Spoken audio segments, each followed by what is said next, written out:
the dance is done on a Saturday night in a town square, and the men get on one side and ladies on the other. It's kind of in a circle.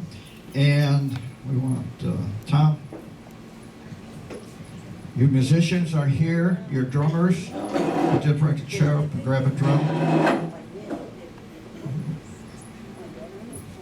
We don't have any. Let's put this somewhere. Give me.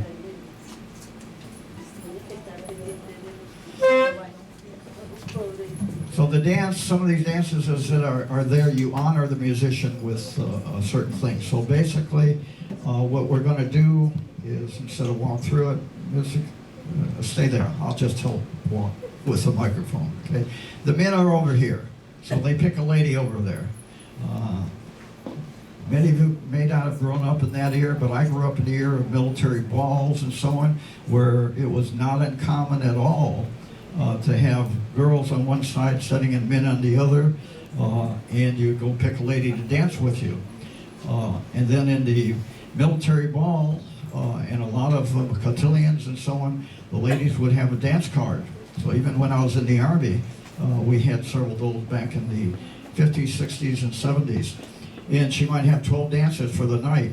And every lady is expected to fill her card. So the men have to be willing to dance with anybody and vice versa. You don't go and dance the whole night with your boyfriend or your girlfriend. You're always expected to dance with the colonel's wife if it's a military type ball. So she should be on everybody, officer for sure, on her dance card and so on. So, and then as he goes up, they've all come to dance. So even when we were young in the teen clubs and so on, very few girls are going to refuse. But a girl has the option of refusing the dancer. So we're only going to have 3 boys dance here today. So they're going to come up and introduce themselves to the lady. By the way, this is my great-grandson's down here, so we'll have him playing drums very soon.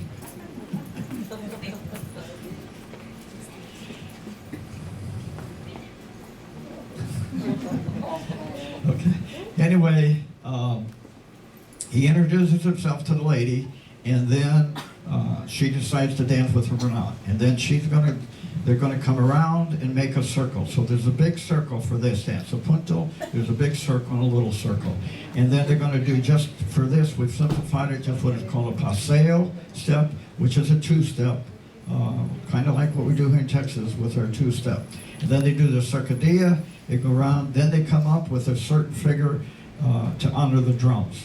And if you look on YouTube and find any of these, you'll find that every male does it entirely different. So they can editorialize or do whatever they want with it to impress the female. So they come up, honor the drums, and then they go back, and the man goes back there, and the lady goes back to her place. So, okay. The other step that you'll see that's fairly classic there is when they come up to the lady, they're going to do a step where they step back, back, back, honor, they come out. Okay. And let's walk around. We're going to go all around the circle. Watch, guys. Okay. Turn around. Then they do a turn. There's various little maneuvers that they can do. And then they do the cercadilla around. This is common in Colombia too, which happens to be the country that Panama got independence from. Come on, turn. Whoop, we're doing it wrong. Watch now. Come back to you. Yeah, we're going to go up to the drum. Okay, then you go up to the drum. Okay, and then back in an arc, and then back. Okay, and then I take you back home. Just paseo back home. Yeah.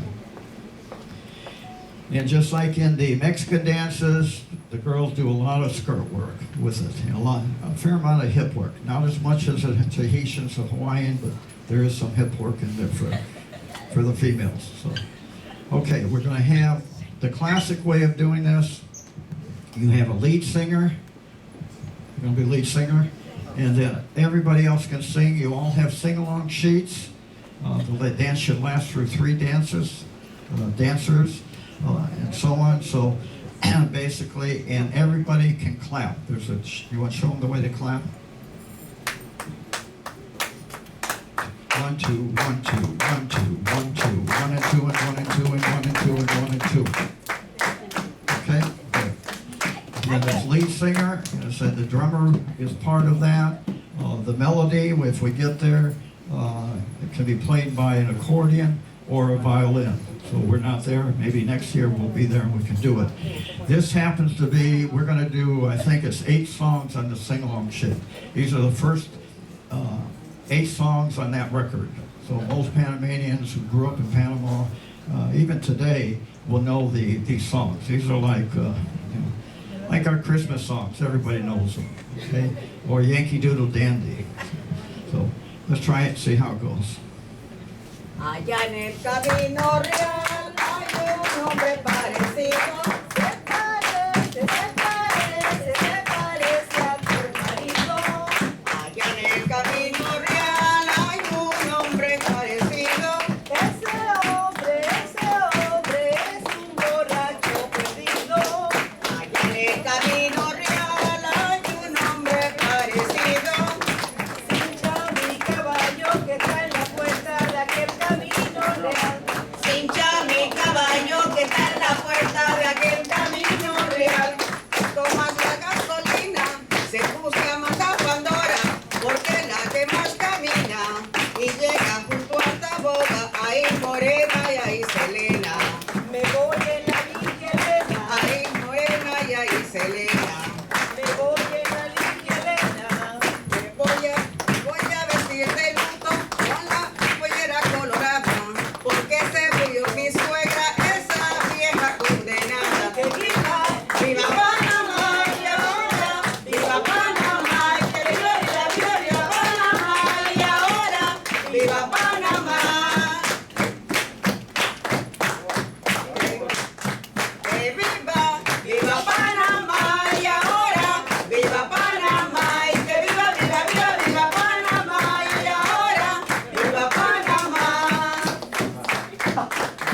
for this year. Next year, hopefully, we'll be able to do the cumbia.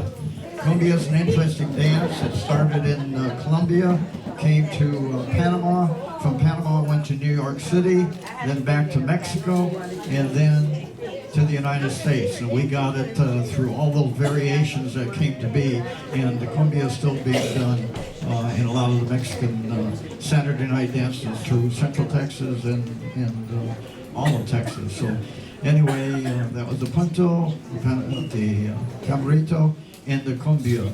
And when you see the Panamanian groups, local groups around here that are a little bit organized as far as learning and showcasing their dances, I think there's 3 different Panamanian groups now. They will probably be doing most of these dances. So I did want to show you one other thing.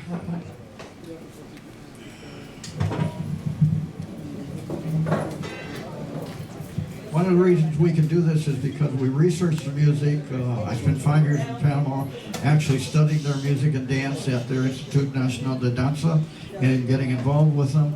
So due to our skills in high tech, we can produce educational videos on this. So we have produced several over the last probably 10 years.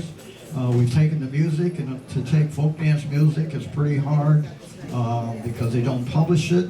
But we can put it into a MIDI program. Our young ladies here both are very competent in MIDI music, and they put it into a MIDI format. Then we can listen to it the way it should be played, and so on. Or we can use that. Last year we actually used the MIDI CD that we made. This year we decided we're going to do a little bit more. Anybody would like to have any of this information for schools or whatever, it is available. We make teaching videos. They're on YouTube. Anybody can download them. We make pages where they're easy to find. We can just give somebody a page and they can look at all the different dances or so on related to, in this case, Panama. I would like to say we're also teaching what was called STEM subjects: science, technology, engineering, and math, along with the MECA concept. We'll be at Barnes & Noble's. Anybody wants to see us with our robots and our drones and so on Sunday from 1 to 5. Barnes & Noble's have what's called a maker fair. All over the United States, they will have maker fairs. This is a mini one. In the big cities, they have very massive maker fairs, like in Austin and New York and so on. So anyway, along with that concept, we try to tie in what is called in the STEM concept, and A for the arts, so that we include all the arts within the concept of teaching science to the children. So music is actually science.